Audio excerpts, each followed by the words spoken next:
Good morning student.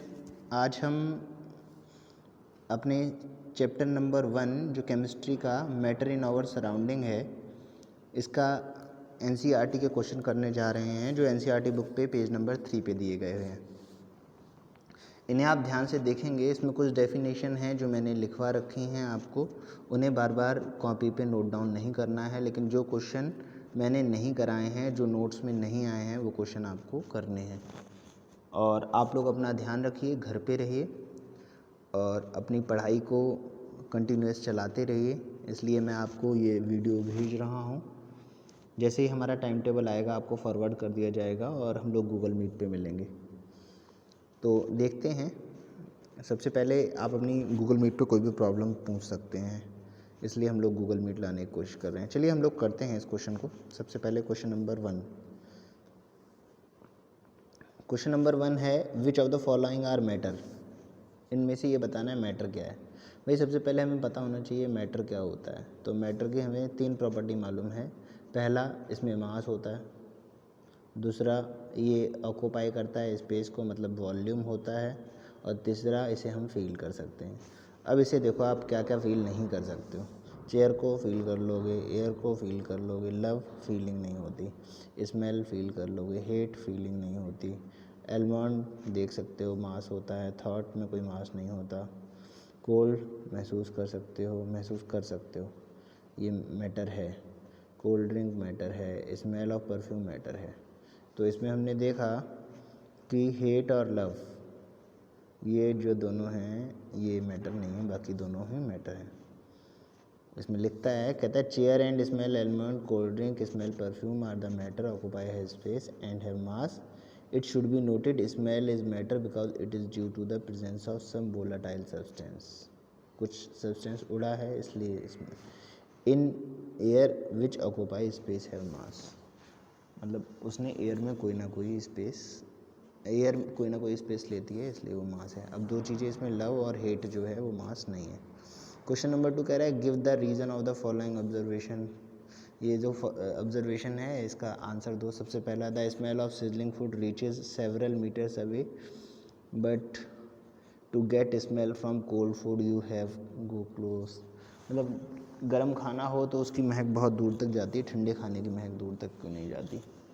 अब main चीज़ ये है, अगर चीज़ गर्म है, अगर टेम्परेचर बढ़ाते हैं तो टेम्परेचर बढ़ाने से पार्टिकल में काइनेटिक एनर्जी बढ़ जाती है और काइनेटिक एनर्जी से उनकी मूवमेंट बढ़ जाती है और मूवमेंट बढ़ने से वो दूर तक मोशन कर सकते हैं। और ठंडे खाने की वजह से उनमें काइनेटिक एनर्जी कम होती है, काइनेटिक एनर्जी की वजह से हमें पास जाके ही खुशबू आती है।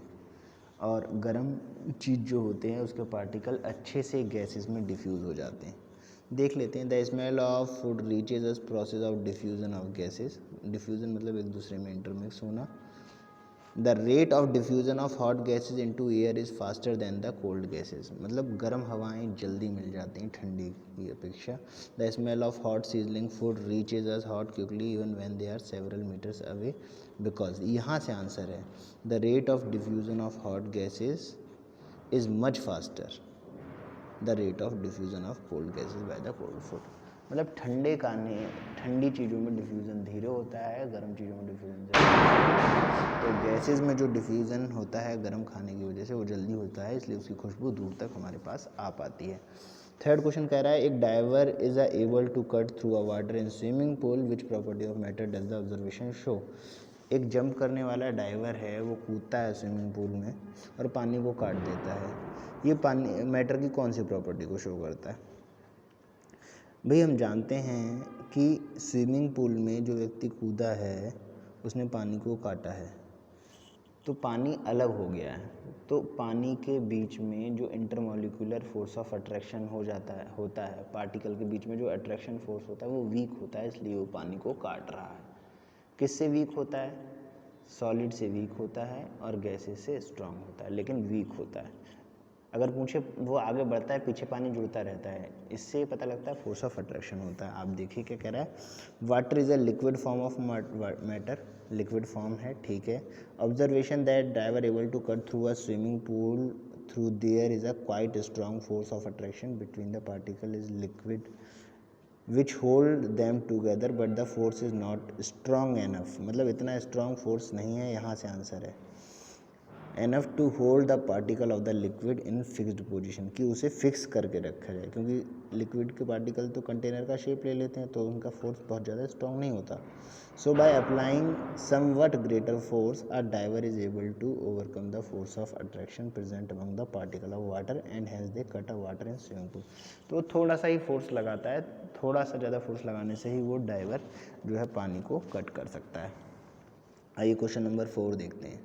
क्वेश्चन नंबर क्या है, what are the characteristic of particle of matter. क्या कैरेक्टरिस्टिक हैं, ये लिखवा रखा है, नोट्स में है, आपको लिखने की कोई ज़रूरत नहीं है. वेरी वेरी स्मॉल होता है, स्पेस होता है इसके बीच में, कॉन्स्टेंटली मूव करते रहते हैं और मैटर एक दूसरे को अट्रैक्ट करते हैं. ये 4 प्रॉपर्टी हैं, अगर कोई एक प्रॉपर्टी छूट गई हो तो नोट डाउन कर लेना. एनसीईआरटी बुक के पेज नंबर 6 पे कुछ क्वेश्चन हैं, उन्हें देख लीजिए. ये आपसे कह रहा है कि मास पर यूनिट वॉल्यूम जो होता है वो डेंसिटी कहलाता है. मतलब डेंसिटी का फार्मूले की बात करें तो मैंने आपको फार्मूला लिखवाया है मास अपॉन वॉल्यूम.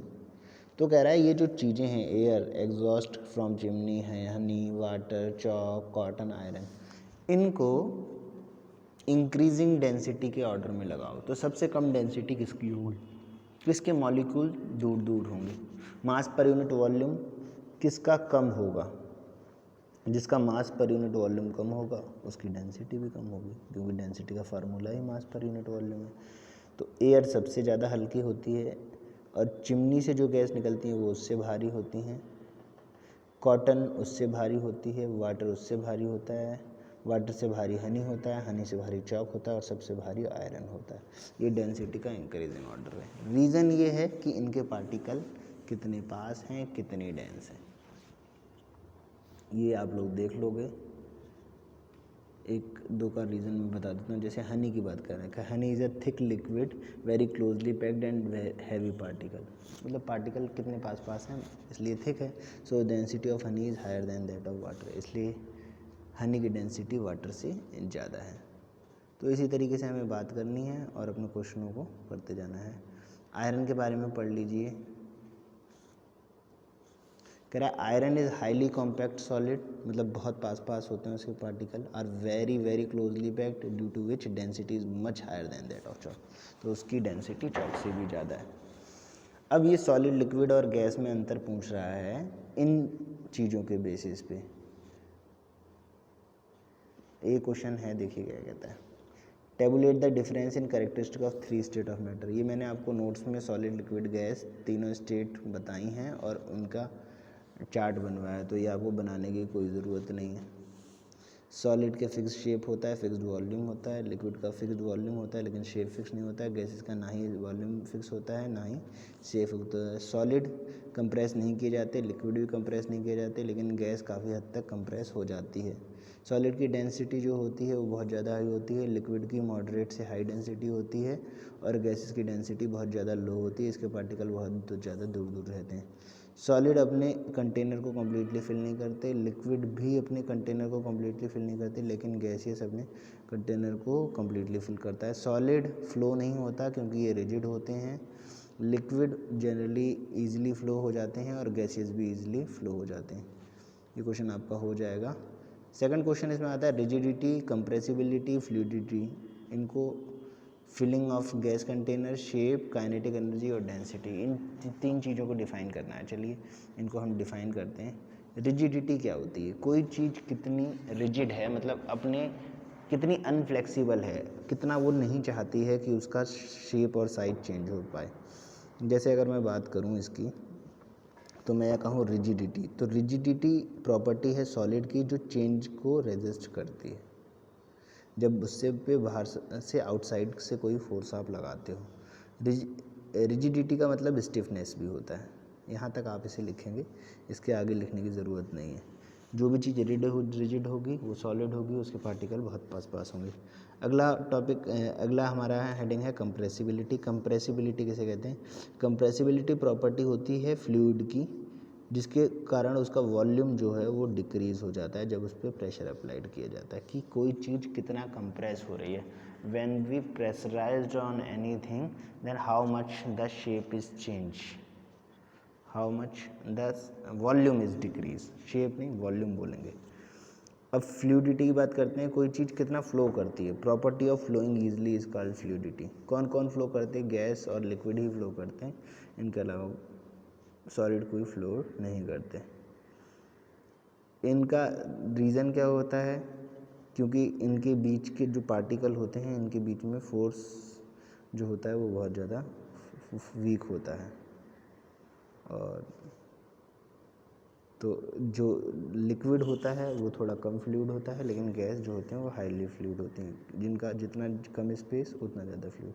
फिलिंग आ गैस कंटेनर, एक गैस कंटेनर कंप्लीटली भर जाती है क्योंकि उनके पार्टिकल में काइनेटिक एनर्जी होती है और उनके बीच में इंटरमॉलिक्यूलर फोर्स ऑफ अट्रैक्शन ना के बराबर होता है, और काइनेटिक एनर्जी ज़्यादा होने की वजह से बहुत तेज़ी से वो हर दिशा में हर डायरेक्शन में चक्कर काटती रहती हैं और कंटेनर को पूरा कंप्लीट फिल कर लेती हैं। शेप क्या है, कोई चीज़ बाहर से दिखती कैसी है वही इसका शेप है। The external form of appearance of substance is called shape, कोई चीज़ बाहर से कैसी दिख रही है वही उसका शेप कहलाता है। अगर बात करें तो सॉलिड का शेप फिक्स होता है, लिक्विड और गैस का शेप फिक्स नहीं होता। काइनेटिक एनर्जी की बात करते हैं, कोई भी चीज़ जो मूव कर रही है उसमें काइनेटिक एनर्जी होती है। The energy possessed by a material due to its motion in particle is called kinetic energy. Kinetic energy particles में टेम्परेचर बढ़ा के आ जाती है, जिसके कारण उसके पार्टिकल में काइनेटिक एनर्जी आ जाती है, और जो स्ट्रॉन्ग फोर्स है वो वीक होता जाता है, और इसी के कारण स्टेट एक स्टेट से दूसरी स्टेट में चेंज हो जाती है, जैसे सॉलिड लिक्विड में, लिक्विड गैस में। डेंसिटी कह रहा है the mass per unit volume of material is called density. Solid जो चीज़ें होंगी उनकी डेंसिटी ज़्यादा होगी क्योंकि उसके पार्टिकल ज़्यादा पास होंगे, गैसेज जो होंगी उनकी डेंसिटी कम होगी। अब कुछ क्वेश्चन पूछ रहा है, कह रहा है भाई इन चीज़ों के रीज़न बताइए, give reason. A gas fill completely the vessel it is kept, भाई उनके पार्टिकल में काइनेटिक एनर्जी होती है, और काइनेटिक एनर्जी होने की वजह से उनमें फोर्स ऑफ अट्रैक्शन बहुत ही कम होता है, जिस वजह से वो रेगुलर मूव करते रहते हैं और पूरे कंटेनर को भर देते हैं। दूसरा क्वेश्चन पूछ रहा है, a gas experts pressure on the wall of the container. Gas जो है वो एक्सपर्ट्स नहीं, गैस जो है वो प्रेशर लगाती है कंटेनर की वॉल पे। रीज़न दोबारा वही है, काइनेटिक एनर्जी बहुत ज़्यादा होता है, उनके बीच में नेग्लिजिबल फोर्स ऑफ अट्रैक्शन होता है पार्टिकल्स के बीच में, इस वजह से वो हाई स्पीड से हर डायरेक्शन में मूव करते हैं, और मूव करने की वजह से जो भी वर्क होता है, जो भी प्रेशर एग्जर्ट हो रहा है, वो जो पार्टिकल हैं वो कॉन्स्टेंटली लगातार कोलिजन करते रहते हैं बहुत तेज़ी से इनर वॉल पे, तो वो क्या करते हैं, प्रेशर लगाते हैं कंटेनर पे अंदर से, अंदर की वॉल पे। अब wooden table should be called a solid, एक वुडन टेबल को सॉलिड क्यों कहा गया, भैया उसका रिजिड शेप है, कंप्रेसिबिलिटी है, सॉलिड की जितनी भी प्रॉपर्टी आपको पता है वो सारी लिख दोगे। अगला कह रहा है we can easily move our hand in air but do not same through the block, we need a karate expert. कह रहा है सॉलिड ब्लॉक के जो फोर्स ऑफ अट्रैक्शन होता है वो ज़्यादा होता है, एयर में फोर्स ऑफ अट्रैक्शन कम होता है, इसलिए वहाँ आसानी से हिला सकते हैं अपना हाथ, और सॉलिड चीज़ जगह में से हाथ ले जाने के लिए ज़्यादा फोर्स की ज़रूरत पड़ेगी, इसलिए हम कराटे एक्सपर्ट को बुलाते हैं, खुद नहीं जाते। ये गिव रीज़न वाले क्वेश्चन देख लीजिएगा, ये इंपॉर्टेंट क्वेश्चन है। Question number 4, liquid generally have lower density as compare to solid, liquid की डेंसिटी कम होती है सॉलिड्स की अपेक्षा, but you must have observe the ice float on water, find out why. लेकिन आइस क्यों तैरती है भाई, इसका रीज़न ये है जब पानी फ्रीज होता है तो उसकी डेंसिटी जो है वो बढ़ जाती है, डेंसिटी पानी की बढ़ जाती है, मतलब पानी ज़्यादा डेंस होता है और वो आइस जो है वो कम डेंस होती है। क्यों, उसके बीच में एयर ट्रैप हो जाती है जगह जगह पे।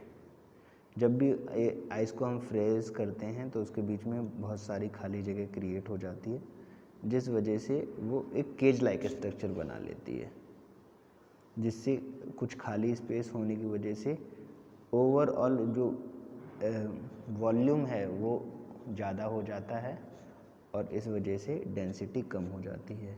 और जब डेंसिटी कम हो जाती है आइस की वाटर से, तो जिसकी डेंसिटी कम है वो फ्लोट करेगा, जिसकी डेंसिटी ज़्यादा है उस पर। तो पानी की डेंसिटी ज़्यादा होती है और आइस की डेंसिटी कम होती है क्योंकि वो जम गई है, उसमें एयर ट्रैप हो गई है। इस वजह से उसकी लोअर डेंसिटी के कारण आइस जो है वो वाटर पे फ्लोट करती है।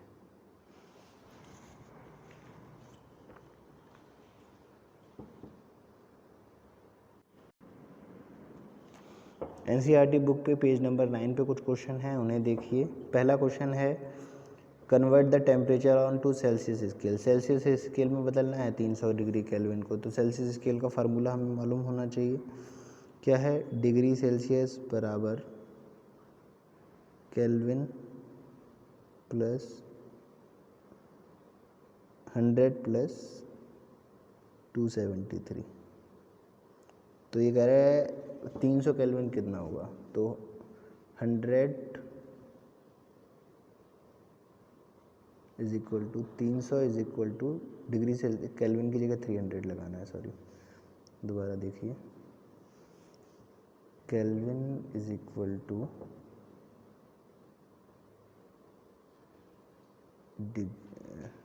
Degree Celsius is equal to degree Celsius is equal to Kelvin, sorry Kelvin is equal to degree Celsius plus 273, ये हुआ।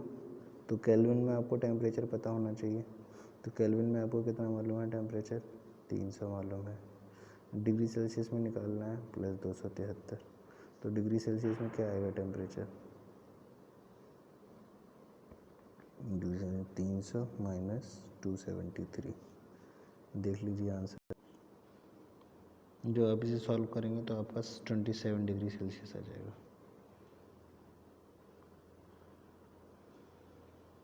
ये आप page number problem number 2 page number 24 पे इसमें देख सकते हैं, लखवीर सिंह मंजीत कौर में। क्वेश्चन नंबर 2 देखिए क्या कह रहा है। क्वेश्चन नंबर 2 कह रहा है 573 केल्विन को आपको चेंज करना है डिग्री सेल्सियस में, तो कैसे चेंज करोगे?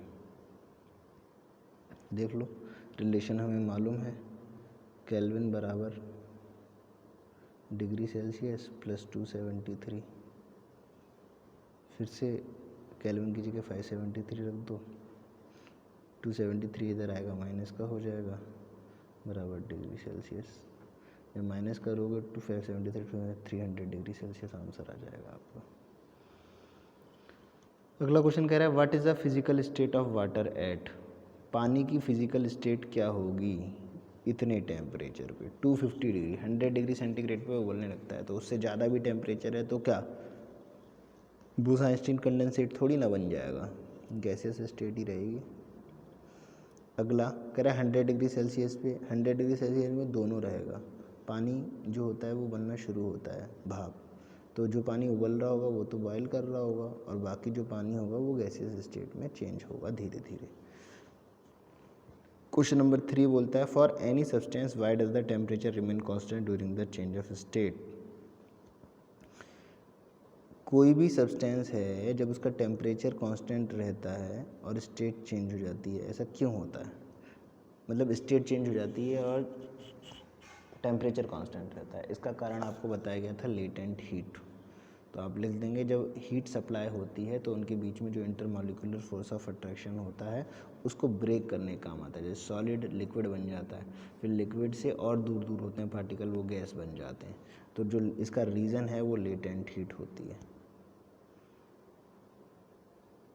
टेम्परेचर कांस्टेंट रहता है, बढ़ता हुआ दिखता नहीं है, लेकिन उनके बीच का मॉलिक्यूलर फोर्स ऑफ अट्रैक्शन कम हो जाता है, जिसकी वजह से वो सॉलिड से लिक्विड, लिक्विड में गैस में चेंज हो जाता है और पार्टिकल की काइनेटिक एनर्जी बढ़ती जाती है। कह रहा है suggest a method liquefy atmospheric gases. कह रहा है एक मेथड बताओ जिससे आप एटमॉस्फेरिक गैसेस को लिक्विफाई कर पाओ। तो कह रहा है टेम्परेचर को बहुत ज़्यादा लो कर देते हैं और प्रेशर को बहुत ज़्यादा हाई कर देते हैं, तो जो प्रोसेस होती है वो लिक्विफिकेशन कहलाती है। मैंने आपको लिक्विफिकेशन की डेफिनेशन रखी है। और इससे क्या होगा, पार्टिकल एकदम बहुत ज़्यादा पास पास आ जाएंगे और गैसियस जो हैं वो लिक्विड की फॉर्म में आ जाएंगी। और जब हम बहुत ज़्यादा प्रेशर अप्लाई करते हैं तो बहुत ज़्यादा हीट प्रोड्यूस होती है, और हीट प्रोड्यूस होती है तो हमें टेम्परेचर इसलिए कम करना पड़ेगा कि टेम्परेचर कम होगा तभी वो गैसियस से लिक्विड फॉर्म में चेंज हो पाएगा। आज के लिए इतना ही रखते हैं। कल हम एनसीईआरटी बुक के पेज नंबर 10 के क्वेश्चन करेंगे और इनको आगे करेंगे। बाकी इसमें जो रीजनिंग टाइप क्वेश्चन हैं और आपने नहीं लिख रखे हैं वो आप लिख लेंगे अपनी कॉपी में। Thank you very much.